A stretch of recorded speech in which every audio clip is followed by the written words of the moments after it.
Cap and share is a simple yet radical proposal to keep fossil fuels in the ground. It would cap global fossil fuel production and share the proceeds equitably. Through global partnerships, ordinary citizens would be in charge for once, not the oil companies.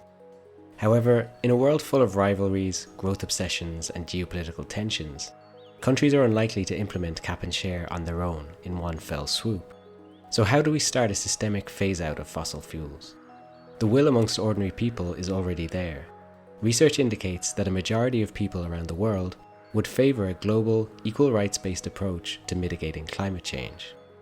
After all, climate change doesn't respect borders, and an organised climate movement shouldn't be limited by them. Instead of finger-pointing and constant shirking of blame, a global partnership of Global North and Global South is needed. To implement the cap, a joint permit auction for all member countries would be overseen by an independent Climate Commons Trust, with the quantity of permits lessening each year. This trust would distribute proceeds from the permit sales as a direct cash transfer. Production caps would be monitored by an inspection body. Prices of fossil fuels would be passed along the supply chain to the consumer end, and this would be offset by the dividend. One possible outline for this type of partnership can be seen in the Beyond Oil and Gas Alliance, which was launched in 2021 by its two founding members, Denmark, a European state, and Costa Rica in Latin America.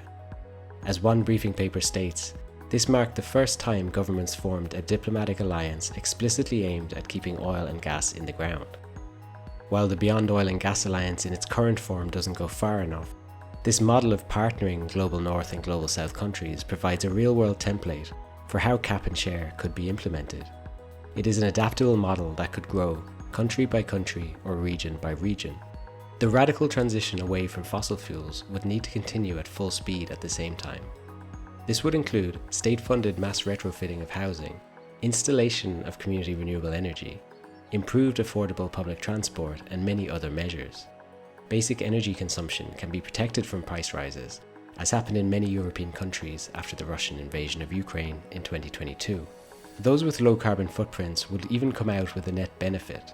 Analysis has found that if the Beyond Oil and Gas Alliance were to be a foundation for a cap and share scheme, per capita income of the poorest 10% of the population in Costa Rica would increase by 158% from cash transfers. The poorest 10% in the Marshall Islands, another member, would see their income increase by 206%. Cap and share is an ideal opportunity to include many of the world's poorest in an equitable global energy transition. This would benefit everyone, contributing to real climate justice. Of course, there are many complexities to be considered, but the basic idea is simple: cap carbon, auction the permits, and distribute the dividends in a way that is globally equitable. To find out more, check out the website of the Cap and Share Climate Alliance.